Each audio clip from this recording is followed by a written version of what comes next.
દાન કરવાથી આશીર્વાદ મળે છે અને આશીર્વાદથી પાપમાંથી મુક્ત થવાય છે. એટલે ભગવાનને વિચાર આવ્યો કે હું ચપટી ભૂમિનું દાન કરું તો, પણ બોલતા તો આવડતું નથી, કયા બ્રાહ્મણને બોલાવવા જવું? ત્યાં ભગવાનને યાદ આવ્યું, અરે બ્રાહ્મણ ક્યાં છે? બ્રાહ્મણોસ્ય મુખમાસિત,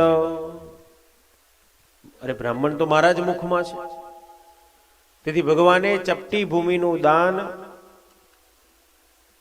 પોતાના મુખમાં રહેલા બ્રાહ્મણોને કર્યું. અને એ સમયે દાઉભૈયા આવ્યા.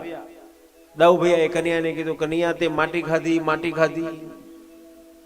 કન્યાએ કીધું, ના મેં નથી ખાધી. દોડતા ગયા યશોદાની પાસે, માં માં કન્યાએ માટી ખાધી, માટી ખાધી. યશોદા દોડતી આવી, કન્યા માટી ખાધી તે? ભગવાને કીધું, ના મેં નથી ખાધી. અરે જો તારા બધા મિત્રો કહે છે ને, તારું મુખ ખોલ. જ્યાં ભગવાન મુખ ખોલે, યશોદાના મુખમાં યશોદા દેખાય, કન્યાના મુખમાં કન્યાઓ દેખાવા લાગ્યો. આખા બ્રહ્માંડના દર્શન થયા.